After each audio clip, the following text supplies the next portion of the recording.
আমার বিয়ে শাদী করবে, সে যদি বুড়াও হয় 50, 60, 70 বছর বয়স হয়, তার যদি স্ত্রী সন্তান থাকে, সে যদি 2 ফ্যামিলিকে যদি খাওয়াইতে পারে, আমার কোনো দুঃখ নাই। রাজি আছেন? তো আপনার এই ভিডিওটা অনলাইনে দর্শকদের মাঝে চলে যাবে। দর্শক ভাইরা এখন কিভাবে যোগাযোগ করবে? এই যে ভাই নাম্বার আছে, নাম্বারটা বলতে পারবেন?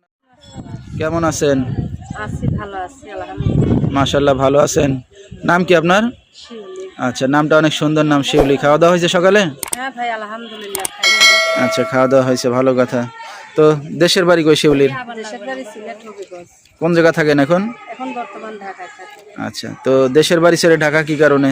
ঢাকা ভাইয়া এক জায়গায় বিয়ে হয়েছিল, স্বামীকে নেশাপানি করতো, বাইরে করতো, অত্যাচার করতো, অনেক গাঁজা মদ হিরোইন বাবা খাইতো। এর লেগে ভাই ডিভোর্স হয়ে গেছে, একটা মেয়ের সন্তান আছে, তাইলে মানুষের বাসায় কাজ করে। কাজের উদ্দেশ্যে আর কি ঢাকা আসা?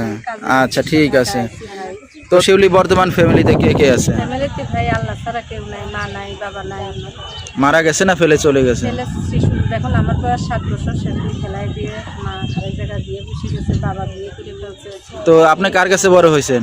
এই বড় হয়েছি ভাই মানুষের 7 বছরের বয়স, মানুষের বাসায় ছোটকাল থেকে কাজ কাম করে মানুষের বাসায় কোনো মতন দিনটা পারি দিচ্ছি। কি দুঃখের বিষয় দর্শক, আসলেই যার বাবা মা নাই তার মানে দুঃখের কোনো শেষ নাই, কষ্টের জীবন। তো আপনার আর কোনো ভাই বোন ছিল না, আপনি একাই?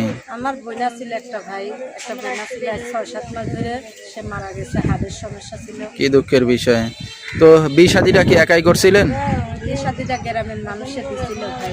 আচ্ছা, দেখে শুনে গ্রামের মানুষ আর কি দিছিল, যেহেতু আপনার বাবা মা নাই, কেউ নাই, গার্জিয়ান তারা হয়ে বিয়ে শাদীটা দিছিল। আচ্ছা, তো এখন স্বামী ছাড়া আছেন কতদিন? আর 7 বছর। আচ্ছা, অনেক দিন হয়ে গেছে স্বামী ছাড়া আছেন। তো সন্তান কি আপনার কাছে এখন? হ্যাঁ আমার কাছে ছেলে না মেয়ে? মেয়ে মাদ্রাসায় পড়ায়। মেয়েও তো তাহলে বড় হয়ে গেছে। আচ্ছা আচ্ছা, তো ভবিষ্যতে এখন কি চিন্তা ভাবনা আছে আবার? এখন চিন্তা ভাবনা আছে ভাই, লাইফে আসছি, প্রতিবেদনে আসছি, যখন একটা মানুষের যখন পিছাইতে পিছাইতে পিঠটা দেওয়ালে থেকে যায় ভাই, সেখানে কিন্তু এই রাস্তার মানুষের পথ বাড়ায়। কিন্তু ভাই আমি চাই একটা সুন্দর মন, যে মনটা আমার কষ্ট দুঃখ ভাগ করে নিতে পারবে, আমার 2 বেলা 2 মুঠো খাইয়ে পরিয়ে রাখতে পারবে, যে আমার দায়িত্ব নিতে পারবে।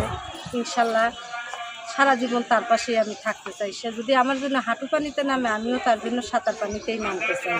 আচ্ছা আচ্ছা, তো আপনার তো বিয়ে শাদী হয়েছে, একটা সন্তান আছে, তো কেমন পুরুষ চাচ্ছেন এখন বিয়ে শাদী করতে? তার বয়ার যদি লাঠি ভর দিয়েও হাঁটে, তার যদি দাঁতও না থাকে, মাথার চুলও না থাকে, আমার মাথার চুল আছে, আমার দাঁত আছে ভাই, তাকে আমি মানিয়ে এলো। যে ভাই আমার বিয়ে শাদী করবে, সে যদি বুড়াও হয় 50, 60, 70 বছর বয়স হয়, তার যদি স্ত্রী সন্তান থাকে, সে যদি 2 ফ্যামিলিকে যদি খাওয়াইতে পারে, আমার কোনো দুঃখ নাই। রাজি আছেন তো আপনি? আলহামদুলিল্লাহ। আচ্ছা, তো আপনার এই ভিডিওটা অনলাইনে দর্শকদের মাঝে চলে যাবে। দর্শক ভাইরা এখন কিভাবে যোগাযোগ করবে? এই যে ভাই নাম্বার আছে, নাম্বারটা বলতে পারবেন আপনি? না ভাই আমি তো মুখে। আচ্ছা, তো দর্শক নাম্বারটা বলেছি, এই নাম্বারে যোগাযোগ করলে শিউলিকে পেয়ে যাবেন। 01881994551।